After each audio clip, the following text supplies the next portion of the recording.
Hello അസ്സാം വലൈക്കും welcome to our YouTube channel. ഇനി നമ്മൾ ഉണ്ടാക്കാൻ പോകുന്നത് അടിപൊളി സ്നാക്കാണ്. അപ്പോൾ ഉരുളക്കിഴങ്ങ് ഒഴിച്ചിട്ട് അടിപൊളി സ്നാക്കാണ്, പെട്ടെന്ന് ഉണ്ടാക്കാം. അപ്പോൾ വീഡിയോക്ക് പോകുന്നതിന് മുന്നേ എൻ്റെ ചാനൽ ആദ്യമായിട്ട് കാണുന്നവരുണ്ടെങ്കിൽ സബ്സ്ക്രൈബ് ചെയ്യാൻ മറക്കരുത്. തൊട്ടടുത്ത ആ ബെല്ലൊന്ന് ക്ലിക്ക് ചെയ്യുക, എന്നാൽ മാത്രമാണ് ഞാൻ ഇടുന്ന വീഡിയോസ് നിങ്ങൾക്ക് നോട്ടിഫിക്കേഷനായിട്ട് നിങ്ങൾക്ക് വരുന്നതാണ് കേട്ടോ. ഇനി നമുക്കിത് എങ്ങനെ ഉണ്ടാക്കാമെന്ന് നോക്കാം. അപ്പോൾ ഞാനിവിടെ 2 ഉരുളക്കിഴങ്ങാണ് എടുത്തിരിക്കുന്നത്. 2 നല്ല വലുത്, അത്യാവശ്യം വലുപ്പമുണ്ട്. അത് ഇതേപോലെ പീൽ ചെയ്ത് കൊടുക്കുക. തുളി കളഞ്ഞിട്ട് നമുക്ക് കത്തി വെച്ചിട്ട് അങ്ങനെ ആക്കി കൊടുക്കുക. എനിക്ക് ഈ പീലർ വെച്ചിട്ടാക്കുമ്പോഴായിട്ട് ഭയങ്കര ഈസി, പെട്ടെന്ന് തന്നെ നല്ല ക്ലീനായി കിട്ടും. ഈ കത്തി വെച്ചിട്ടാണ് കുറച്ച് ബുദ്ധിമുട്ട്.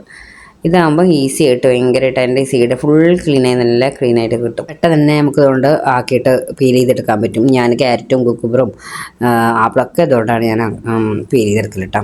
അപ്പോൾ ഇതുപോലെ തന്നെ ഇനി ഞാൻ രണ്ടാമത്തെ എടുത്തിട്ട് ഇതേപോലെ തന്നെ പീൽ ചെയ്ത് കൊടുക്കുക. ഇപ്പോൾ ഇത് ഞാൻ രണ്ടും ആക്കി എടുത്തിട്ടുണ്ട്. അപ്പോൾ ഇതാ ഇനിയിപ്പോൾ നമുക്കത് കഴുകി ക്ലീനാക്കി കൊടുത്തിട്ടുണ്ട്. ഇത് ഞാൻ കഴുകി ക്ലീനാക്കി കൊടുത്തിട്ടുണ്ട് കേട്ടോ. ഇനി നമുക്കത് പീസാക്കി എടുക്കാം. വലിയ പീസ് ചെറിയ പീസ് നമുക്കത് വേവിക്കാനുള്ളതാണ്. അപ്പോൾ വലിയ പീസാക്കിയാലും കുഴപ്പമൊന്നുമില്ല. അതാ ഇതേപോലെ വലിയ പീസാക്കിയിട്ടുണ്ട്. ഇത് അത്യാവശ്യം നല്ല വലിപ്പമുള്ള ഉരുളക്കിഴങ്ങ് തന്നെയാണ്. ഇനി നമുക്ക് എന്താണെന്ന് വെച്ചാൽ ഒരു കുക്കർ എടുക്കുക. കുക്കർ എടുത്തിട്ട് നമുക്ക് ഈ പൊട്ടറ്റോ അതിലേക്ക് ഇട്ട് കൊടുക്കാം കേട്ടോ. ഇനി നമുക്ക് വേണ്ടത് ആവശ്യത്തിന് വെള്ളം, വേവിക്കാനുള്ള വെള്ളമാണ് വേണ്ടത്. പിന്നെ ഒരു നുള്ളുപ്പ് ഇട്ട് കൊടുക്കുക. നുള്ളുപ്പ് ഇട്ട് കൊടുത്താൽ മതി കേട്ടോ. ഇനി നമുക്ക് ഒറ്റ വിസിൽ മതി കേട്ടോ, 2 വിസിലൊന്നും ആക്കരുത്. കറക്റ്റ് ഒരു വിസിലാക്കിയിട്ട് നമുക്കത് ഓഫ് ചെയ്തിടാം. അപ്പോൾ ഞാൻ കുക്കർ അടച്ച് വെച്ചു. ഇനി ഇത് വേവിക്കാൻ വെക്കുകയാണ്. ഇതിൻ്റെ ഇപ്പോൾ കറക്റ്റ് ഒരു വിസിൽ ഞാൻ എടുത്തിട്ടുണ്ട്. ഇതുപോലെ കറക്റ്റ് വേവിൽ ഒരു വിസിലിനെടുത്താൽ മതി. 2 വിസിലൊക്കെ ആണെങ്കിൽ നമുക്ക് അതിൻ്റെ ഉണ്ടാക്കുന്ന ഒരു പരുവത്തിന് നമുക്ക് കിട്ടില്ല. അപ്പോൾ കറക്റ്റ് ഒരു വിസിൽ. അതിന് ശേഷം നമുക്കൊരു സ്പൂൺ വെച്ചിട്ട് സ്മാഷർ വെച്ചിട്ട് നമുക്ക് ഇതേപോലെ ഒന്ന് ഉടച്ചെടുക്കണം. ഞാൻ ഇവിടെ സ്പൂൺ വെച്ചിട്ടാണ് ചെയ്യുന്നത്. എന്നാലും സ്പൂൺ വെച്ചിട്ട് നമുക്കത് കറക്റ്റായിട്ട് ആക്കി കിട്ടും കേട്ടോ. ഒരു പൊടിയില്ലാതെ ഇതുപോലെ ആക്കി എടുത്തിട്ടുണ്ട്. ഇനി നമുക്ക് അതിലേക്ക് വേണ്ടത് ഞാൻ 2.5 ടേബിൾ സ്പൂൺ കോൺഫ്ലോറാണ് ഇട്ട് കൊടുത്തിട്ട്. കോൺഫ്ലോറാണ് വേണ്ടത്. ഇതൊക്കെ 2.5 ടേബിൾ സ്പൂൺ ഇട്ട് കൊടുത്തിട്ടുണ്ട്. ഇനി നമുക്ക് എന്താ വേണ്ടി വെച്ചാൽ ഒരു 1/4 ടീസ്പൂൺ കുരുമുളക് പൊടിയാണ് ഇട്ട് കൊടുക്കുക. കുരുമുളക് പൊടി ഇട്ട് കൊടുത്തിട്ടുണ്ട്. ഇനി കുട്ടികളൊക്കെ കഴിക്കുകയാണെങ്കിൽ നമുക്ക് കുറച്ചിട്ട് കൊടുത്താൽ പറ്റും, നുള്ളിട്ട് കൊടുത്താൽ മതി. 1/4 ടീസ്പൂൺ അത്ര എരിവുണ്ടാവില്ല. 1/4 ടീസ്പൂൺ ഇട്ട് കൊടുക്കുക. അതിന് ശേഷം കുറച്ച് ഉപ്പ് ഇട്ട് കൊടുക്കുക കേട്ടോ. ഇനി നമുക്ക് വേണ്ടത് ഒരു പിടി മല്ലിച്ചപ്പാണ് വേണ്ടത്. മല്ലിച്ചപ്പ് ഒരു പിടി ഇട്ടാൽ മതി, കുറച്ച് കൂടുതലും കുഴപ്പമൊന്നുമില്ല, നല്ലതാണ്. അപ്പോൾ അത് ഇട്ടിട്ട് നന്നായിട്ട് മിക്സ് ചെയ്ത് കൊടുക്കുക കേട്ടോ. ഇനി ആ പൊടി ഉരുളക്കിഴങ്ങും ഉപ്പും കുരുമുളകും എല്ലാം കൂടി, മല്ലിച്ചപ്പ് എല്ലാം കൂടി ഒന്ന് മിക്സ് ആവണം. അവിടെ ഇവിടെയും ആയിട്ട് നിൽക്കാൻ പാടില്ല. എല്ലായിടത്തും എത്തുന്ന രീതിയിൽ കൈ വെച്ചിട്ട് നന്നായിട്ട് മിക്സ് ചെയ്ത് കൊടുക്കാം. സ്പൂണൊക്കെ ആകുമ്പോൾ അത്രയും കറക്റ്റ് ആവില്ല. സ്പൂണോട് ചെയ്യുമ്പോൾ കൈ വെച്ചിട്ടാകുമ്പോൾ ആ പൊടികളൊക്കെ ഒന്ന് നന്നായിട്ട് തന്നെ മിക്സായി കിട്ടും. ഇവിടെ ഞാനിപ്പോൾ നന്നായിട്ട് മിക്സ് ചെയ്ത് വെച്ചിട്ടുണ്ട്. ഇനി നമുക്ക് എന്താ വെച്ചാൽ കൈ ഒരു ഓയിൽ തടവി വരിക. 2 ഉൾഭാഗത്ത് ഓയിൽ തടവി ഇതുപോലെ നുള്ളെടുത്ത് നമുക്ക് കുഞ്ഞൊരു ബോൾ ഷേപ്പ് ആക്കിയെടുക്കണം. കുഞ്ഞി ബോളാണ് ആക്കിയെടുക്കേണ്ടത്. വലുതാക്കിയെടുക്കണ്ട, ചെറുതാക്കി ഇതേപോലെ. അത് നമുക്ക് ഈ ഉരുളക്കിഴങ്ങ് കയ്യിൽ ഒട്ടിപ്പിടിക്കാതിരിക്കാനായിട്ട് ഞാൻ കയ്യിൽ എണ്ണാക്കാൻ പറഞ്ഞത്. ഉരുളക്കിഴങ്ങ് ചിലപ്പോൾ തൊട്ടു കയ്യിലിങ്ങനെ ആകുമ്പോൾ നമുക്കൊരു ഇതാണ്. അപ്പോൾ നമുക്ക് ഒരു ഓയിൽ ജസ്റ്റ് ഒന്ന് തടവിയിട്ട് ഇതേപോലെ ഓരോരോ ബോൾസ് ആക്കി കൊടുക്കുക കേട്ടോ. ഇതേപോലെ കുറേശ്ശെ എടുത്തിട്ട് കുഞ്ഞു ബോളാക്കി കൊടുക്കുക. ഇതുപോലെ അങ്ങനെ ഒട്ടിക്കൊടുത്താൽ തന്നെ ബോൾ ഷേപ്പായിട്ട് കിട്ടും. ഇതുപോലെ ആക്കിയെടുക്കണം. ഞാനിപ്പോൾ ഫുള്ളും ഇതേപോലെ ബോളാക്കി എടുത്തിട്ടുണ്ട് കേട്ടോ. നമ്മുടെ സ്നാക്കിൻ്റെ പേരിനെ ക്രിസ്പി പൊട്ടറ്റോ ബോൾസ് എന്നല്ലേ. അപ്പം ബോൾ ഷേപ്പ് തന്നെ ആക്കിയെടുക്കുക.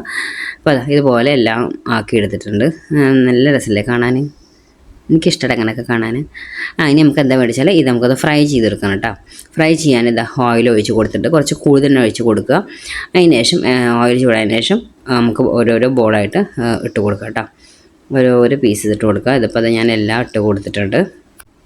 എല്ലാം ഇട്ട് കൊടുത്തിട്ടോ. ഇനി നമുക്കത് ഫ്രൈ ആവുന്ന ഒരുപാട് ഒന്നും ഫ്ലെയിം കൂട്ടി വെക്കണ്ട, എന്നാലും ഫ്ലെയിം വേണം. ആ ചൂടിൽ തന്നെ കിടന്നിട്ട് ഇതാവണം. കാരണം പൊട്ടറ്റോ ഓൾറെഡി ബോയിൽ ആയിട്ടുള്ളതാണ്. ഇനി നമുക്കൊന്ന് ജസ്റ്റ് ഒന്ന് ഫ്രൈ ചെയ്തെടുത്താൽ മതി. അപ്പോൾ ഇതുപോലെയൊക്കെ പൊടിഞ്ഞു പോകാതാണ് കേട്ടോ ഇട്ട് കൊടുക്കണേ. പൊടിഞ്ഞു പോകുകയൊന്നും ചെയ്യരുത്, പൊടിഞ്ഞു പോവില്ല. അത്രയും ഒരു നല്ല ഇതിൽ തന്നെ ഇരിക്കണ്ടാവും. അതേപോലെ നല്ല ക്രിസ്പി ആയിട്ട് നല്ല ബോൾ ഷേപ്പിൽ ഇട്ട് കൊടുത്ത് എന്ത് രസമാണെന്നറിയാം കാണാൻ തന്നെ. നല്ല ഈസിയാണ് ഉണ്ടാക്കാൻ, നല്ല ഈസിയാണ്. ഇതുപോലെ നല്ല ക്രിസ്പി ആയിട്ട് തന്നെ കിട്ടിയിട്ടുണ്ട്. ഓരോ ട്രിപ്പ് നമുക്ക് ഇതിൽ നിന്ന് ഓയിലിൽ നിന്ന് എടുത്ത് മാറ്റാം കേട്ടോ. നല്ല രസമാണ് കേട്ടോ. അത് കഴിക്കാൻ ഉണ്ടാക്കാൻ ഈസിയാണ്.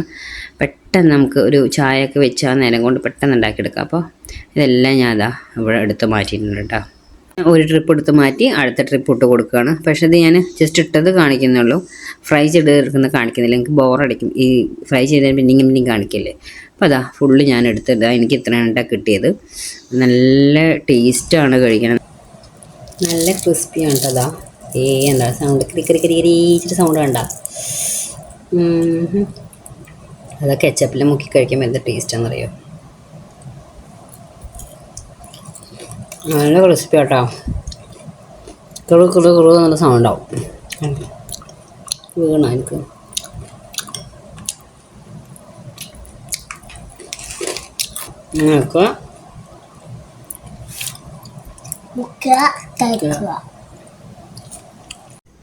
അപ്പോൾ ഞാൻ വീഡിയോ നിർത്തട്ടെ. ഇനി ഇങ്ങനെ വീഡിയോ കണ്ടിന്യൂ ചെയ്താൽ ഈ പ്ലേറ്റ് മുഴുവൻ ഞാൻ ഇരുന്ന് കാലിയാക്കും. അപ്പോൾ അത്രയ്ക്ക് ടേസ്റ്റാണ്. ടേസ്റ്റ് നമ്മളൊരു ചിപ്സും നുറുക്കൊക്കെ കഴിക്കില്ല, അതേപോലെ നമുക്ക് എടുത്ത് കഴിക്കാൻ തോന്നും. കെച്ചപ്പിൻ്റെ ആവശ്യമൊന്നുമില്ല കേട്ടോ. ഞാൻ വെറുതെ ഒരു ഇതിന് വെച്ചെന്നുള്ളൂ, ഉണ്ടെങ്കിലും കുഴപ്പമില്ല. അപ്പോൾ വെറുതെ ഇരുന്ന് കഴിക്കുക. അപ്പോൾ കുട്ടികളൊക്കെ സ്കൂളിൽ വരുന്നതിന് പെട്ടെന്ന് ഉണ്ടാക്കാൻ പറ്റുന്ന ആ പൊട്ടറ്റോ വീസിലാവുന്ന പണി മാത്രമേ ഉള്ളൂ. അപ്പോൾ വളരെ ഈസിയാണ്, നല്ല ടേസ്റ്റുമാണ്. അപ്പോൾ എല്ലാവരും ഒന്ന് ട്രൈ ചെയ്ത് നോക്കുക. അത്രയുള്ള നമ്മളെ വീഡിയോ ഇഷ്ടമായിട്ടുണ്ടെങ്കിൽ ലൈക്ക് ചെയ്യുക, ഷെയർ ചെയ്യുക, കമൻറ്റ് ചെയ്യുക, സബ്സ്ക്രൈബ് ചെയ്യുക. Okay, bye bye, thank you.